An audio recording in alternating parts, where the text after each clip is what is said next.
Welcome to the Recruitment Mentors podcast. My name is Hisham Azuz. Today, I'm really excited to be joined by James Leighton, who is the founder and CEO of the Andersen James Group. James started his recruitment career in 2005, where he actually started in tech recruitment in London.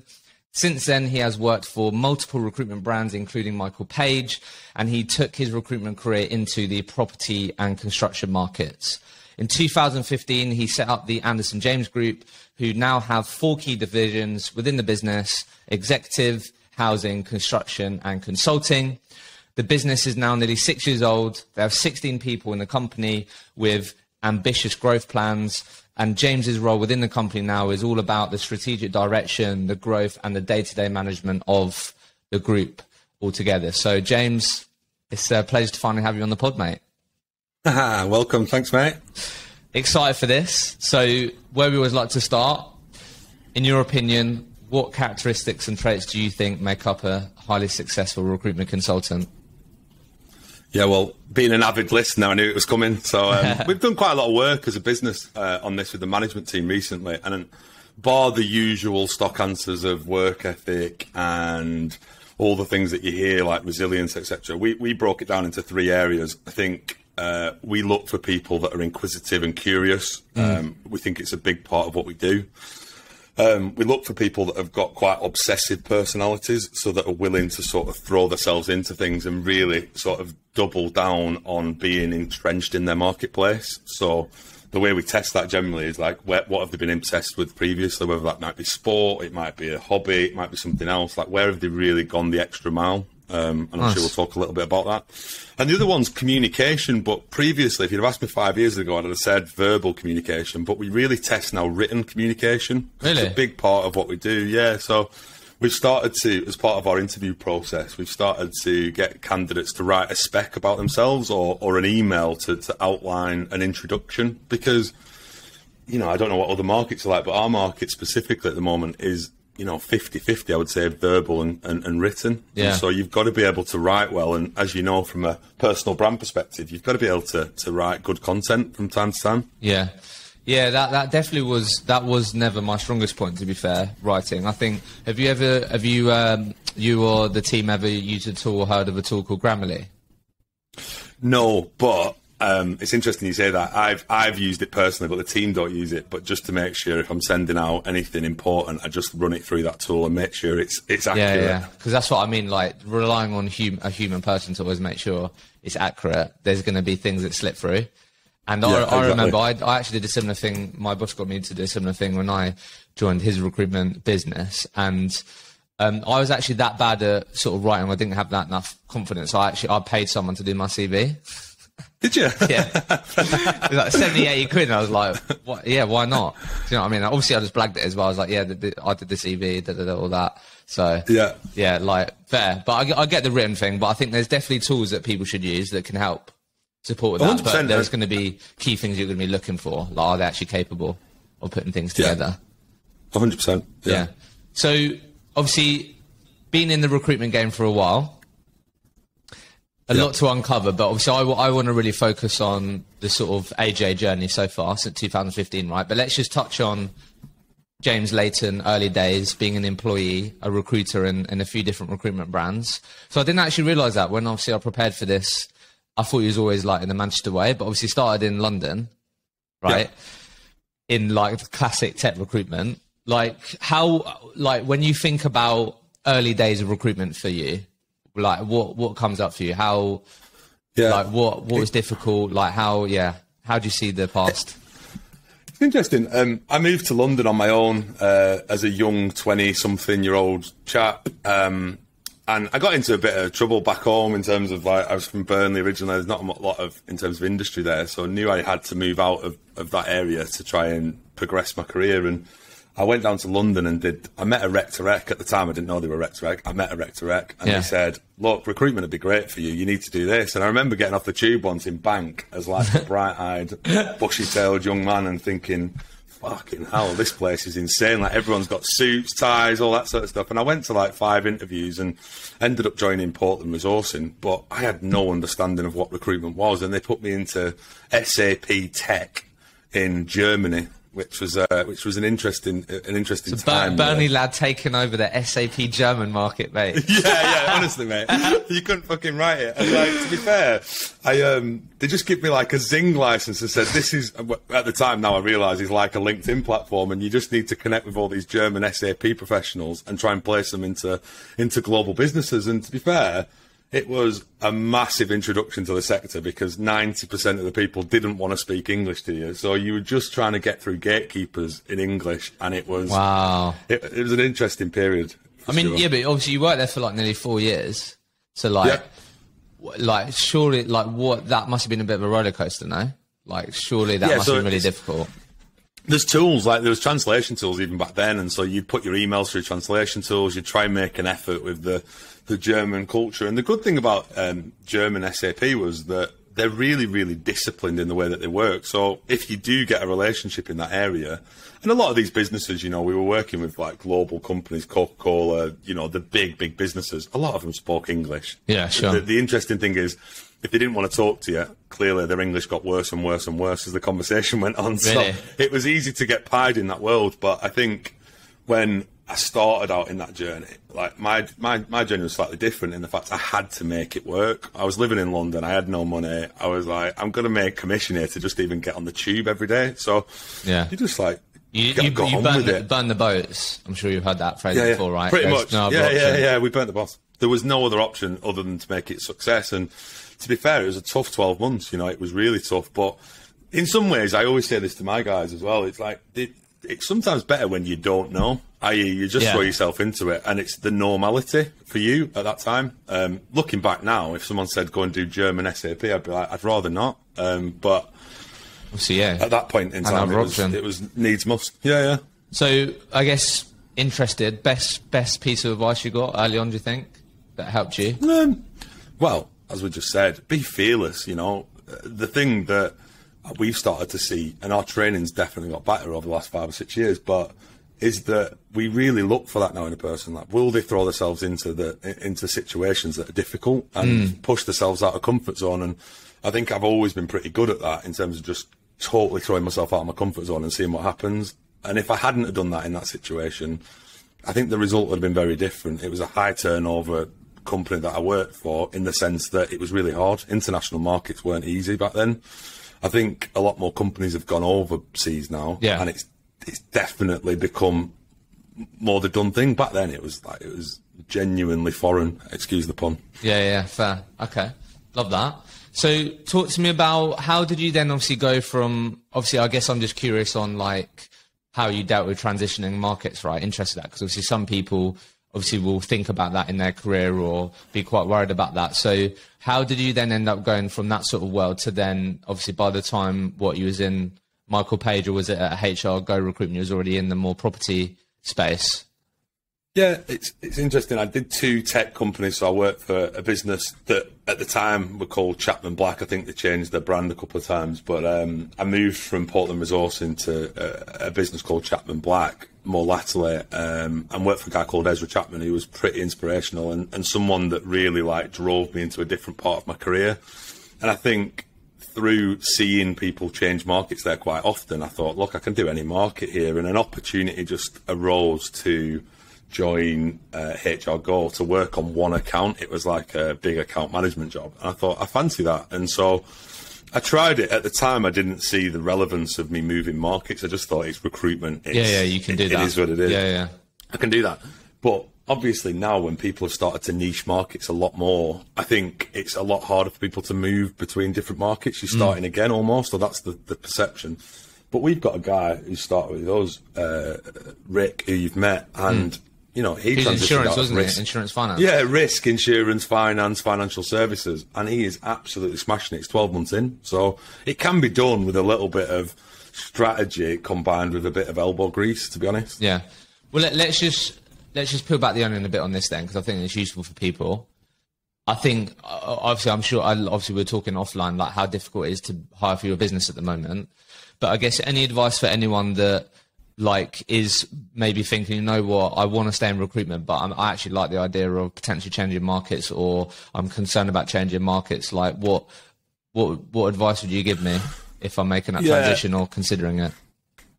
Yeah, the advice I would give is that, you know, I'm always a big fan of just follow your gut. And I honestly think that IT and tech recruitment didn't necessarily suit me. Look, I did all right, I build well, but it wasn't a real skill set match for what I've done, what I've now gone on to do. And I felt that the personality-driven markets were better for me, and that's why I ended up transitioning into property and construction. I think if someone's looking to move markets, you know, you've got to trust the process, and you've got to trust that I'm a good recruiter, and a good recruiter can recruit in any market. I say to my guys all the time, like, we've got to make ourselves the very, very best at what we do, and that we can find candidates in any corner of the world, in any sector, in any market. And if someone asks you for a Russian astronaut, you should be able to map out that world. Who has the candidates that you can target? Who are the clients that would recruit those types of roles? And you should be able to build a market relatively quickly. The problem is, generally, people get into a bit of a comfort zone around the market that they're in and think it's too scary to go and do the other markets out there. But my understanding of that, and my advice for anyone thinking about moving markets, would be, you've got to just throw yourself into these things. And, you know, given the technology change recently, what we've found has been a big help for us is that we've been able to expand geographies quite seamlessly. And we've been able to do 30, 40, 50-minute check-ins with clients and have face-to-face meetings online, which would have usually been in person. And so you can grow your market. We've got a guy that's just joined us to do exec search. He's done 75 meetings in his first 3 months. Like, but you couldn't do that Imagine in the that, you know, face-to-face, yeah. You couldn't have done that face-to-face. So, you know, the playing field has been levelled to change markets. If ever someone was going to move markets, now's the time, because, you know, it's quite saturated out there from a recruitment perspective, especially in the UK market. But the technology's there to support you being able to break into these customers a lot easier and build relationships. Yeah, great point. Yeah, I think to round that off, it's just like, yeah, trust that you can do recruitment, trust the process, as you said, back yourself on that, and then it's like you said, back to what you're looking for in sort of people that are early on in their careers, like throw yourself into it and learn, listen. I guess also I just always hear it's just good advice of like, let people know that, like, look, hey, I am building out this market, this is the journey on, and bring these people on that journey, because people are happy to help, right? Yeah. So, okay, nice, I like that. So obviously then let's just fast forward a bit then, but keen to ask you, just interested, so HR Go then, was that like sort of corporate vibes? Yeah, so they're a big like branch mentality recruiter, so they do a lot of like driving industrial other recruitment, and they managed to win like a huge property and construction account where they'd recruit all their recruitment for temp and perm. Right. And obviously they had no one in their business that did it, and so they recruited myself as almost an internal external recruiter, like an on-site recruiter for this business. So I just spent all of my life, although I work for HR Go, working for one business as their internal recruitment company. Oh, man. And it was like... that must have been a really good experience there. The best experience, because... And it's a bit of advice that I've given to people previously is, you know, there used to be a stigma around doing internal recruitment and these RPO type accounts. But actually, I honestly think I've learnt more being an internal recruiter for the period I was trying to get rid of my restricted covenants whilst leaving Michael Page than any of the external recruitment agency experience I've had, because you understand about business, the way it ticks, the way that people make their decisions, why they make the decisions they make, and also the inner workings of how a talent strategy and a HR strategy work. Let's just talk about this for a second, and then we'll go into the AJ story, because I think it's useful, and I'm sure I don't know if you do a bit of this. I know that because I know quite a bit about your business, I know that you have different services, right? But I don't know if you've noticed more and more recruitment businesses like offering this sort of talent partner solution. Like, you know, I'm sure you've seen that, where it's like James Leighton partners with X company via Andersen James. Do you know what I mean? Yeah. So I feel like more and more agency recruiters, one of the solutions or problems they're trying to fix is the things that you're just talking about, the inner workings, the actual HR problems, the talent strategy problem, all of that. So I guess, thinking about this for a second, from your experience, what are some of the things, I guess, people assume about being in that world, an internal recruiter, whatever you want to call it, that probably people get wrong? Because I think it's easy for an agency side to go, oh, James, the talent manager for, Wilmot Dixon, he's slow. He never gets back to me. All he cares about is pleasing the people. I don't know. Do you know what I mean? Like, we can make loads of assumptions, can't we, in agencies? So, like, what are some of the assumptions that you think people get wrong a lot of the time because you've been in that seat? There's a couple of points on that and things that I think about. One is that it's a harder job than anyone will ever imagine because you get pulled from pillar to post internally as well as externally. So you've got a lot of stakeholders to manage. I think the challenge from a recruiter perspective is if you saw what went on inside some of these big PLC businesses, Wilmot Dixon were £1 billion company, and the sheer volume of recruitment that they deal with on a daily basis is crazy. When I went there, they were one of my biggest clients at Michael Page, and I went there as their internal recruiter. And I thought, honestly, I was thinking, I've honestly got this place tied up. I do all their recruitment.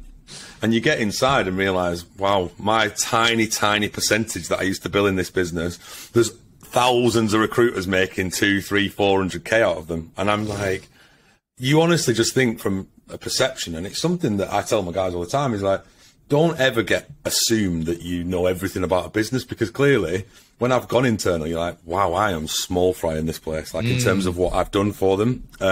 But the external appearance, or what I thought when I was at Michael Page, was like, we've got this sewn up, we're doing all their recruitment, there's no infiltration, there's no leakage to other agencies.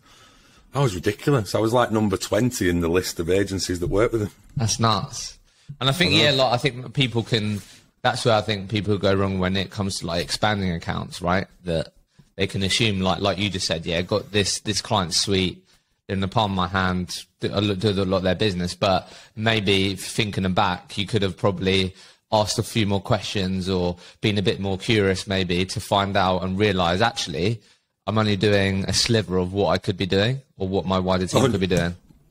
100%, and it's that classic, isn't it? Mapping out a market properly, and when someone's giving you roles, asking that one further question to say, well, what else is happening in your business? Who else can I connect with? Who else can I speak to? And generally, because you're doing well with one contact, you can sometimes get a little bit lazy around that and think, well, we're doing really well. Let's just carry on as we are. Yeah, that's really interesting. Any other headaches that people maybe underestimate? A common one that I've heard, I don't know what your experience was that whole like internal stakeholder management. Like we've had a few agencies recently join Recruitment Mentors who their whole model is that talent partner model, and one of the areas that they want sort of to develop or advice on or hear how other people are dealing with it is that internal stakeholder management. I think that's a completely different ballgame in that, I feel like. Yeah, so we do outsource stuff here, and it makes up nearly half of our business at the moment, and it is totally outsourced recruitment. So we're basically act as the internal recruitment function of a business. Okay. But when I was at Wilmot Dixon and taking the knowledge from that, what you realise is that recruitment, and you've always got to remember this, recruitment makes up about 1% of someone's job, generally, at the board level anyway. And so they just want that headache taken away from them. And you've got to find ways to make that as seamless as possible for the end user and also put them at the epicenter of the problem. So actually think, well, that person hasn't got time to deal with me. I need to do all the due diligence and everything that I need to do within this process to make it smooth for them. And if you do that, generally the people that did the best with me from an agency perspective were always the ones that didn't keep hounding you, didn't keep hassling you, didn't spec to you, listen to what you asked. The amount of times I'd say to someone, can you just stop sending spec emails in because we just don't look at them? And 5 minutes later, you'd get another one. And from an internal perspective, you'd think, well, that's fine, like, you carry on, but it just proves to me that you can't listen. It's nothing to do with the power of the situation. It's just, you can't listen, and therefore, if I give you a brief, are you going to even listen to that? Is it just going to be send CVs willy-nilly? So I think quality is everything, and when you work in an internal recruiter, the scale of quality from agency to agency is vast, from the really poor quality agencies right through to the very good ones. The actual gulf of quality is crazy to watch from an internal perspective. Interesting. So let's unpack this, your business journey then so far, right? Because I know there's been ups and downs, and I feel like obviously I've known you for a little while now. I do feel like I do feel like whenever I've spoken to you recently, you just seem really positive about what the future looks like. And is it fair to say maybe you might have turned a bit of a corner, really, in terms of what's going on and how things are looking? I was thinking about this. Yeah, before I came on today, I was thinking about this, and And I was thinking, where should I position the journey? And I think the best way for me to do that is to be candid, in the sense that we didn't take an investment when we started. And I really thought about it. As I was setting up, we really thought of an investment. I spoke to actually Ezra at Chapman Black. I spoke to a few other angel investors, and we decided not to take investment. And I'm really pleased that we didn't take investment. And for those people that are out there thinking about setting up their own recruitment companies, whilst everyone's got different circumstances, if you can avoid investment, I'd avoid investment. And the only reason I'm saying that is because I've quite enjoyed the struggle as well as the joys and the successes that we've had of how does finance work? How does IT work? How does the back office work? How do we send invoices out? And actually creating that infrastructure over the 5 or 6 years, whilst it's been a pain in the arse, has been a really, really, really good journey to go through. Yeah. Because I think it's really rounded my business acumen for a start. And secondly, you understand each facet of your business from day one. You have to. You've got no choice. You've got this yourself, I'm sure. But we didn't take investment, and obviously cash flow is a massive problem. And I think in the early days, we hired someone in month 3. I hired Steph, who'd worked for me for a long time at Michael Page, and we hired her after 3 months. And whilst looking back, it's the best thing I ever did, hiring Steph. It's also ridiculous to think we hired someone when we didn't even have... What gave you that fearlessness then to do that? Was it naivety? Yeah, it probably was. It's probably a bit of naivety, but it was just, I always wanted to grow a business. And I spent 3 years of our journey thinking headcount was the thing that we would measure our success on. And as you get into the 4th, 5th, 6th, 7th, 8th year, I'm sure, headcount becomes irrelevant and business performance becomes more important, and how you're performing from a profitability perspective becomes more important. But in the early days, I honestly just used to be like, it's the age old, isn't it? You go to a bar and you meet an old mate that used to work with in recruitment, how many heads are you now? It's the first question. Yeah. Why was you caught up on that, do you think? Or thought ego, mate. I think, we got told from most of the people when I was about to set up from a previous business that it'll never work and you've got no chance, you'll be back here in 2 years, and that negativity, and that, ironically, that negativity has really driven me. So I'm want to prove people wrong. Thank you to those people. Yeah, absolutely. Thank you to those people. But it also creates a bit of an ego, which I've managed to rub off over the years. But in the first 2 years, it was like, we can take on the world, we'll hire loads of people, and it's not as easy as it looks. Yeah, fair enough. So let's unpack this a bit then. So obviously early on, you started with one other person, right? Yeah. Decided not to take investment, hired obviously someone really early on. I guess hindsight's a great thing, right? What are some of the things that we would do differently, do we think, if you were to start over? That's what people, I guess, want to learn from or find out, knowing what you know now.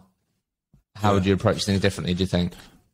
I think the number one thing that I would do is build up. If you've not taken investment, if you take an investment, you should know what your growth plan looks like and the triggers for that growth plan. If you are going down an organic route, which is what we chose, you need to think about, everyone talks about business plans. I never made one. I've got one now, but I didn't have one back then, and I still wouldn't have one now because the fluidity is very important at that stage. But if I was to look at sort of when I would hire, I would build up the bank account, I would build up the amount of money that we had to play with, and I'd spend 12 months just billing and then focus on all the other things first. I suppose what you end up doing is you try and create a business that's fully functional, that's PLC, that's got everything it needs in the first year, when you should just focus on doing the job and billing and making some money and putting it in the bank, and then understanding what you've got to play with before you start making hires. Whereas, we were month 4 already starting to think of how we're going to make payroll this month, because we'd put ourselves in such a tight spot from a financial perspective because we had to build to just make payroll. And, we weren't in a position financially where, or I wasn't anyway, where I couldn't have been paid for the first 12 months. So I hadn't given myself a buffer. It's burn the boats, right? That's the old mentality. No money in the bank, nothing going on. We have to build from day one to make this work. And what we did was we just sold clients consultancy services. We wrote job descriptions. We honestly just did whatever we had to do to make things work in the early days. And I spent a lot of that first 6 to 12 months pitching clients for new ideas and trying to get some partnership stuff going. And it was really successful, but it was really stressful because we put ourselves under pressure with hires from month 3. Yeah. So like month 3, month 5, month 6, we were already hiring people. And I honestly think that that's prevented us from growing long term, because we've had to redo a lot of stuff in year 3, 4, 5 now to give us that platform. And so my advice to anyone would be, build up your cash reserves. Make sure you've got a good runway for someone. I generally look at a 6-month, 8-month runway now of overhead costs in the bank. Of them, like, so them not contributing at all, basically, like they've got 6 to 8 months. Yeah. And from a cash perspective, we always have 12 months worth of overhead in the bank for our whole business to make sure that whatever happens, we've got 12 months. If we didn't bill another penny now, we'd have 12 months of runway. Yeah. And that's a position you build up over time. You're not going to get that in the first 2 or 3 years, but the one thing is to make sure that you have that runway of cash. The second thing is partner with the right clients, and I think people lose sight of that massively.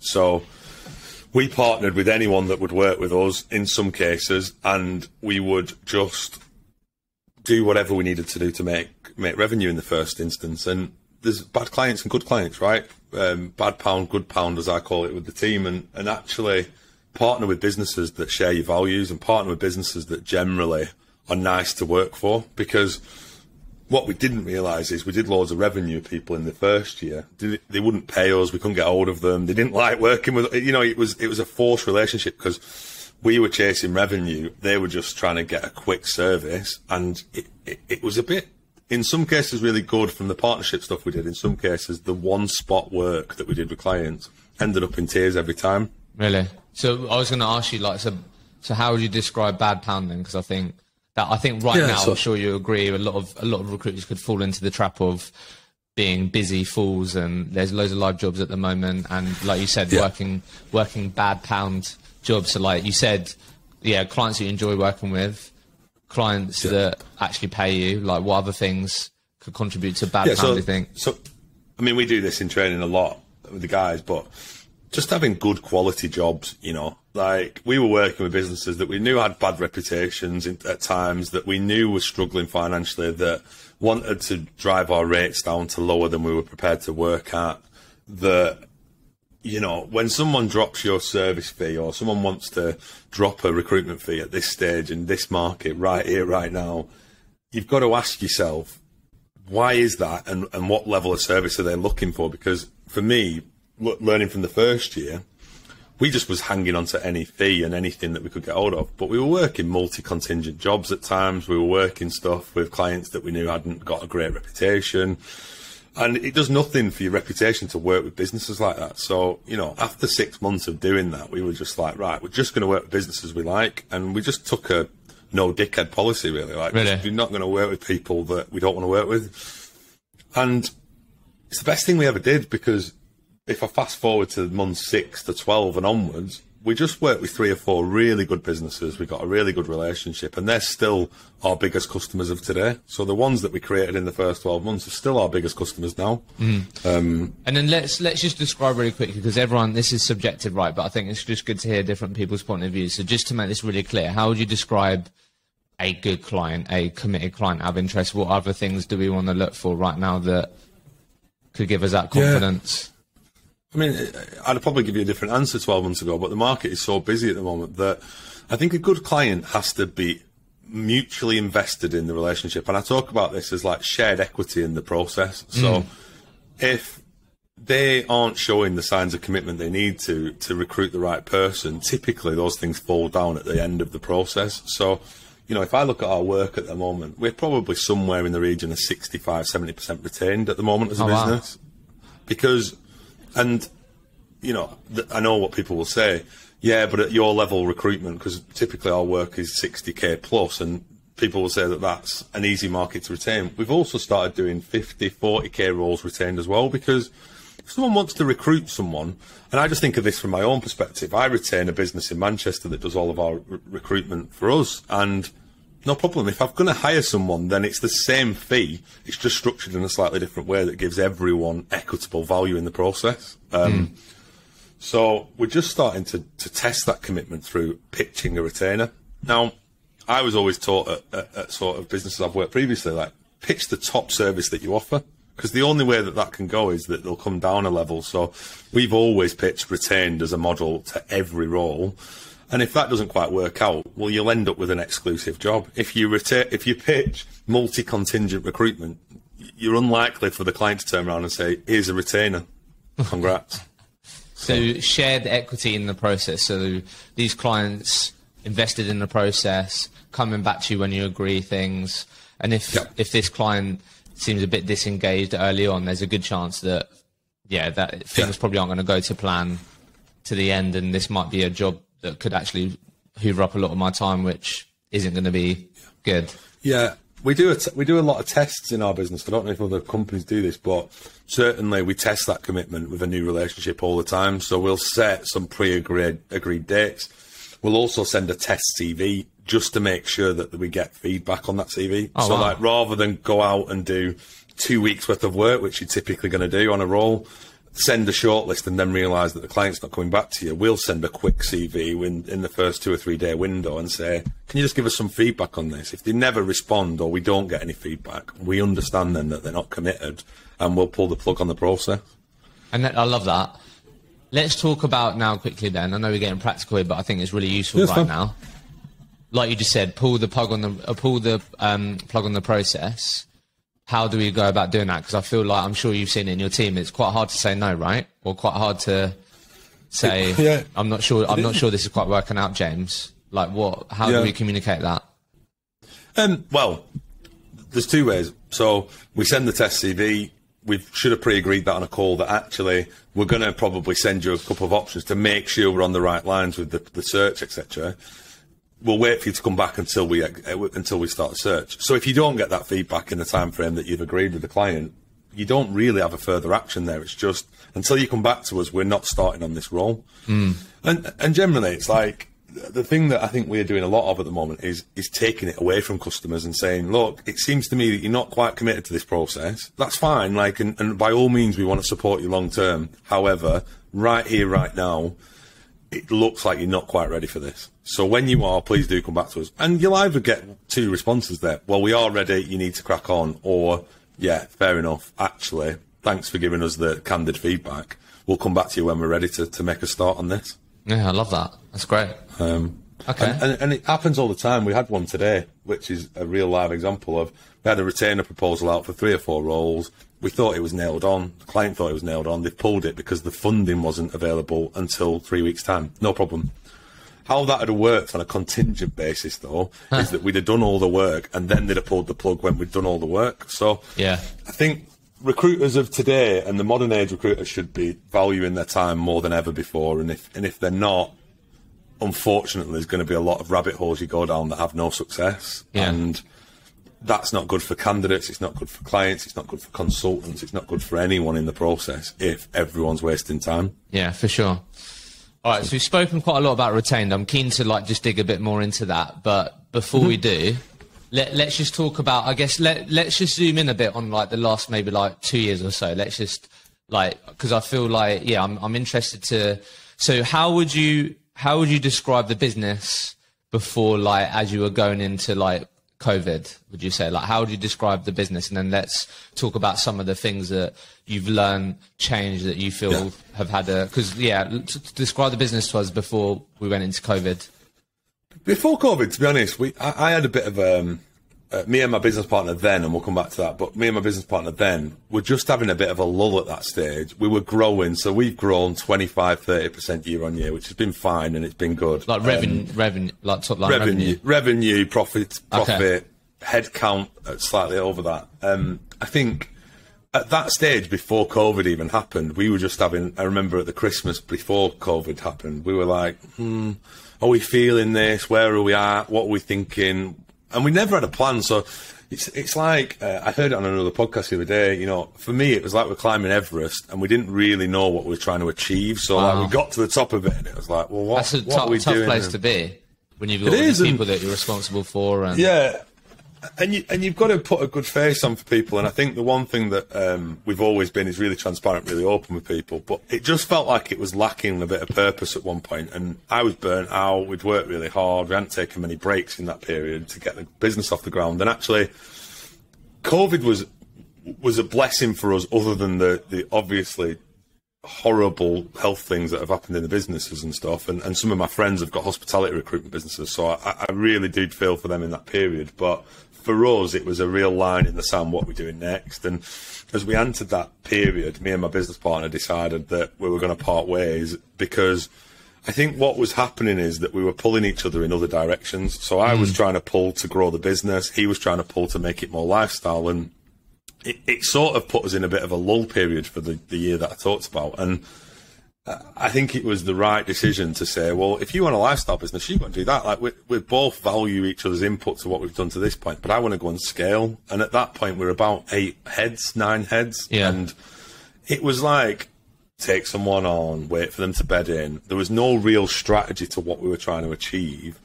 And it was just felt a little bit like going through the motions for the last 12 months. So when we separated, obviously COVID hit, and it was like, right, we're in a world of pain here. It's not a great time. We took a brave decision, as did Andy at the time.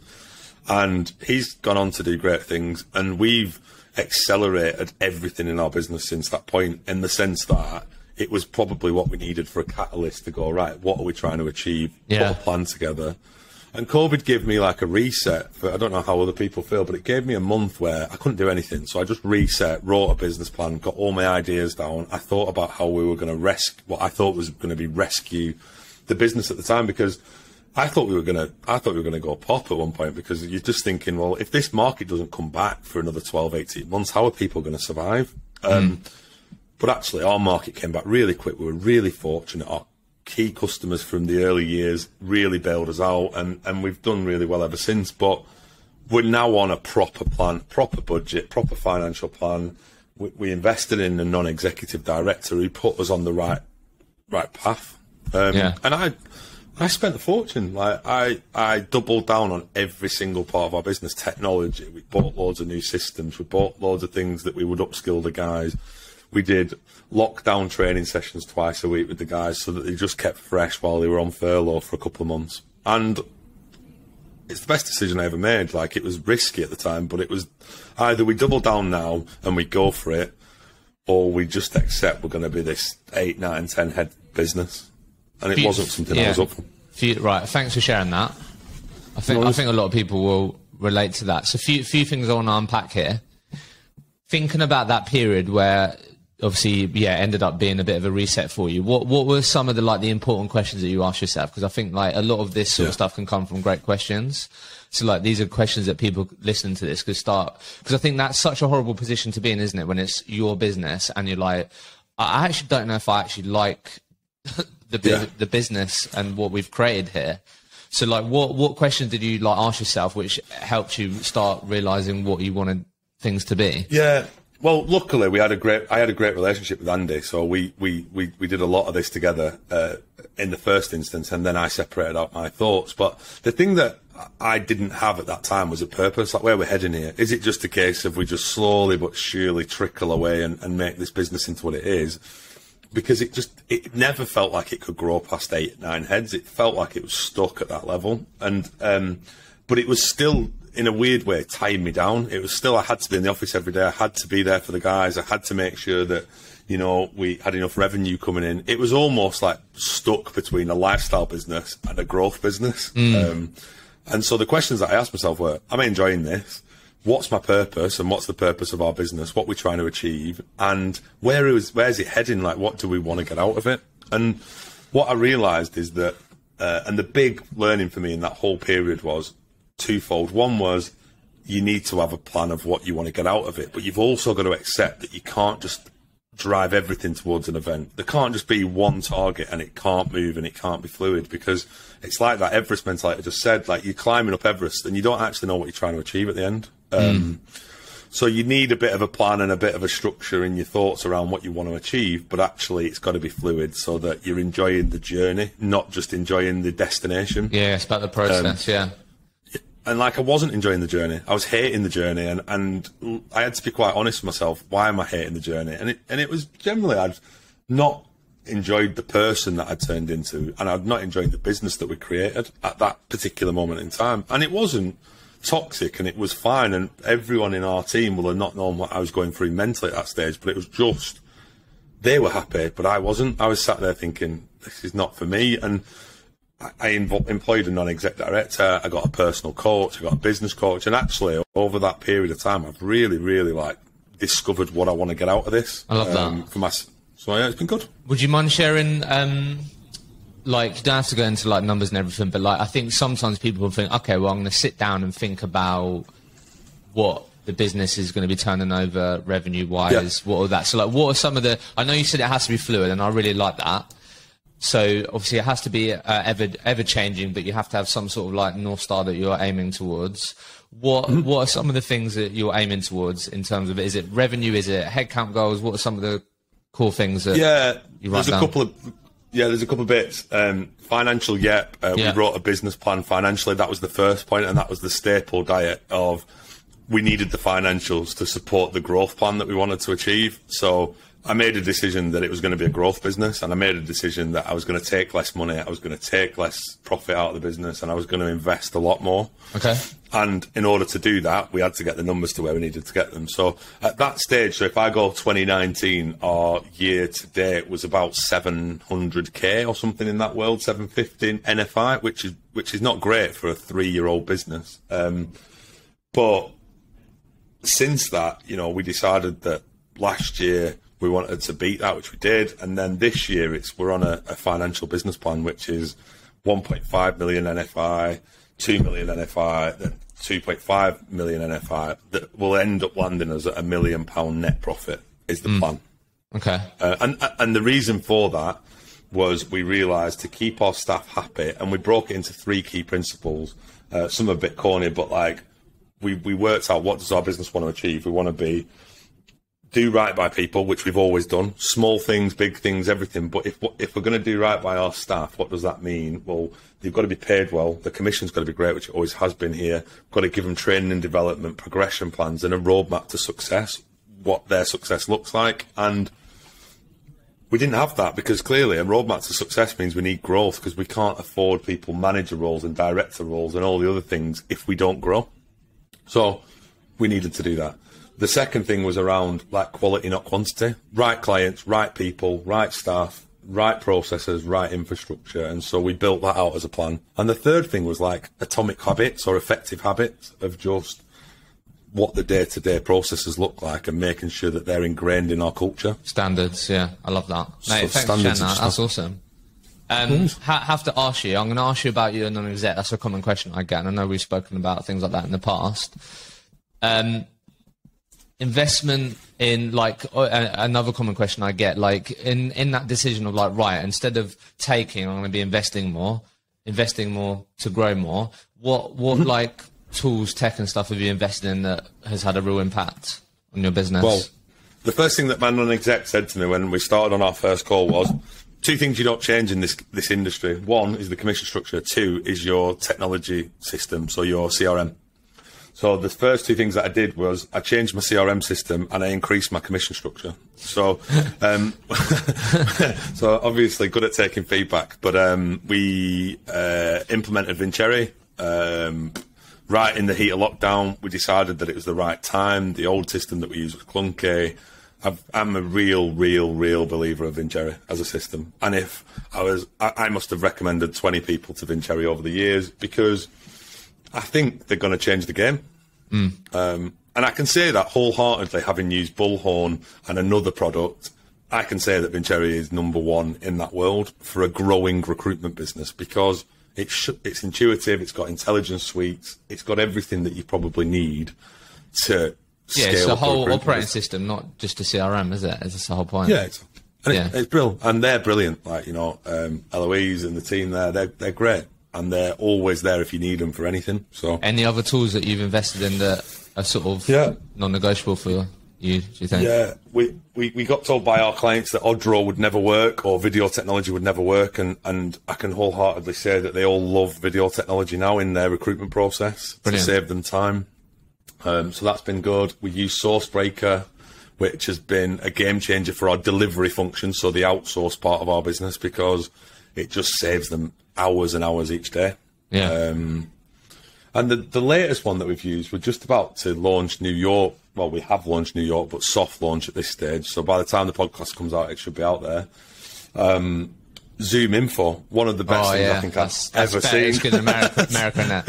That's like, for anyone that doesn't know, it's like, so you can get obviously contact details and customer information. And obviously UK versions of that, popular ones are like, Lusher, you hear a lot. You've got things like Lead IQ, Seamless AI, a few things, Absolute no-brainer if people aren't looking at these tools, by the way.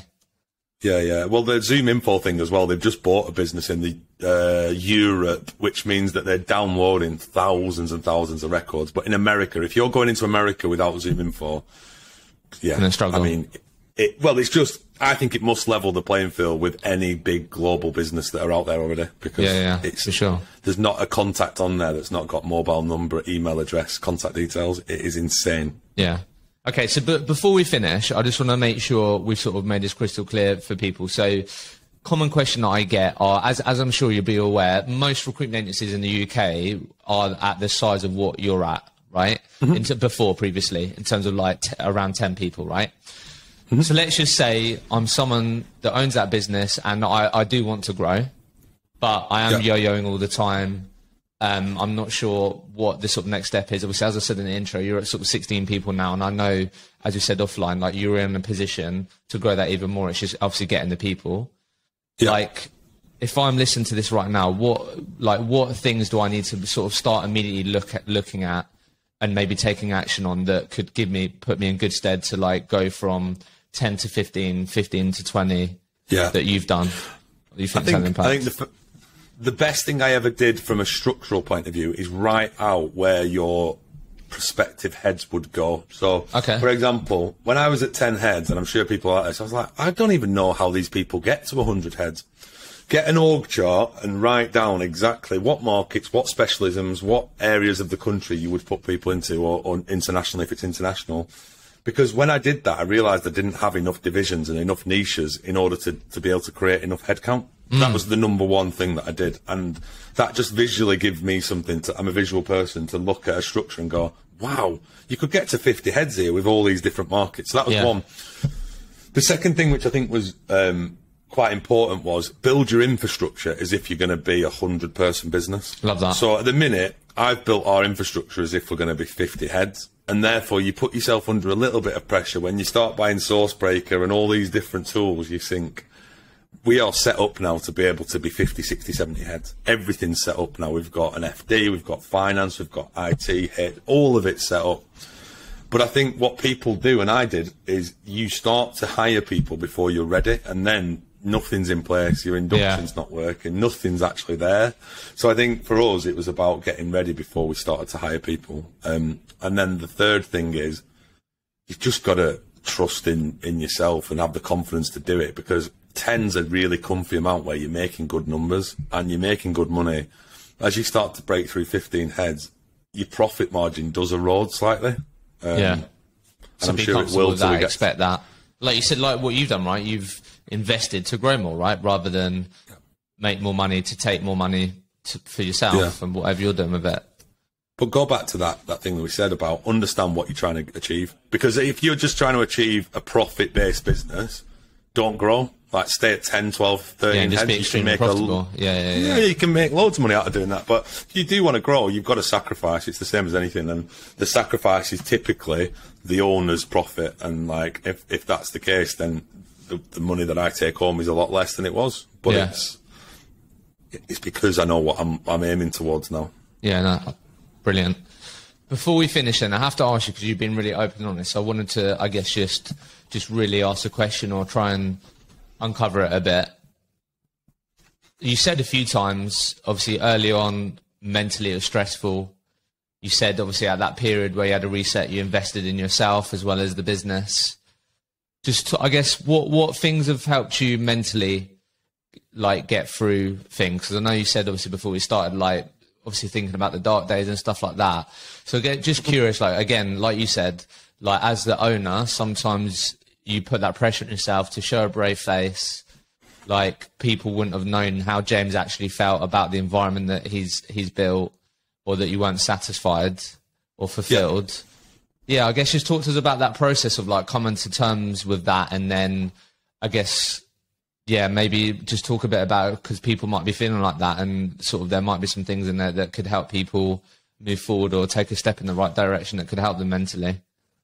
Yeah, I mean, if you're a business owner out there and you've not had investment and you've got no non-executive director, the world can be quite a dark place at times. I mean, you're constantly thinking about next month's bills, VAT, tax, these things, and it can weigh you down a little bit, and just your thought processes can start getting slightly warped around.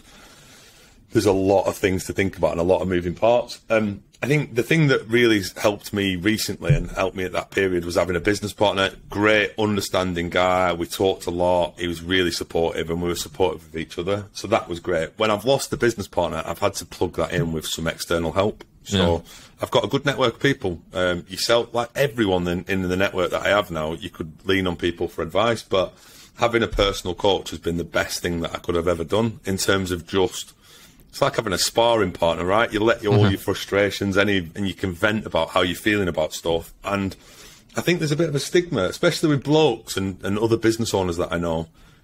This macho, you've got to be looking like you're successful at all times is key, but it's not, actually. And I think the more that people get in tune with how they're feeling, the better it becomes. And I'm the happiest version of myself that I've been in as long as I can remember for the last 2 years. And I'd say that's because I've built the business that I now want, and the business is doing well, and I'm enjoying the journey of building and the process of that. I love that. What about, has it been going on that journey? Does it help you personally as well, in your personal relationships out of interest? Yeah, definitely. And your personal relationships are the ones that get hit the hardest when you grow a business, right? Because, you know, my mates are like, is this guy even still around? Because I was just nowhere to be seen. I was working for the first 3 years, and I've managed to get some balance now. And I think productivity now has become the key word for me. Is, you know, if I'm sat here just to show that I'm in the office for 12 hours, I'm doing something wrong. Like, my hours are literally blocked out. I'm a master planner, and I make sure that our team now aren't sitting in the office at 6, 7, 8 o'clock at night anymore. How did you, before we finish, how did you go about finding a personal coach? Because that isn't something that maybe a lot of people have done. To be honest, it was network. So someone recommended a guy to me that they used, and I ended up having a first session, and we just got on, and it's snowballed from there, really. But I've also started some business coaching recently, which they're very different processes. The personal coaching is just around mindset, really, whereas the business coach is just around benchmarking ideas and making sure that you're not going to go down the wrong path. I think the biggest problem when growing a recruitment business is you go down a lot of rabbit warrens that don't come to anything, and then you have to reverse out of it, and it might take you 6, 12 months to realise you've made a mistake. So yeah, no, I love that. And then just find curious, like what do these sessions actually look like? Is it just like, are they asking you questions? I don't know, just to paint a picture for people. Yeah, the personal ones or the business? Either, yeah, just to give us a bit of a snapshot. So the personal ones are generally sort of talking about how your week's been. Like, I mean, to start off with, like, what you're trying to achieve, like you would with any sort of session. And then when you transition into the day-to-day of it, it's just, how's your week been? What's been the challenges? How have you overcome them? How have you felt about them? And it really just, the way I describe it is it untangles your brain. Yeah, like, if you've got 1,000 tabs open in your head, it allows you to close 900 of them. I love that. And then the business coach, there's just more business context and a bit more business professional chat. The thing with the business coach, and it sounds like overkill on coaching. It's not. It's an hour, sometimes an hour a month in some of these things, but it's someone to keep you accountable to do the things that you know you need to do that you don't want to do. Yeah, and you haven't got a business partner who probably helps with that, right? So it's like, what do you actually need to do? And we created these 3 key principles, and it's sort of, right, what are the projects that are going to spin out of that? Well, we need to put an AJ playbook together on sales. Okay. That's not something that I'm going to sit there and do unless someone makes me accountable for it. I know it's, but I know it's important, but I'm not going to sit and do it unless I know there's a benefit to me. And so it's just like, oh, that date's coming around again, I better get some of this work done. And it keeps me accountable for what I'm doing. I love that. And then final thing, I know we said I was going to ask you this, and I know a lot of people will get value from it. Obviously, I saw not too long ago you had multiple people become shareholders in AJ. That must have been a proud moment for you. Yeah. Could you just talk to us before we finish, just a bit about, I guess, how you structured that? Like, I don't know, just tell us a bit, because I feel like a lot of conversation I had recently with agency leaders is like for those that do want to grow and maybe achieve some sort of event, or they are thinking like how they could sort of get in a position where they're like very much maybe become a chairman of their own business and other people are involved. Like, could you just tell us a bit about how that's structured and how these people could, how that all works? Yeah. So effectively, I used to own 100% of the business. I've dissolved some of my equity to give it out to our leadership team currently, but the plan is to give it out to the wider team.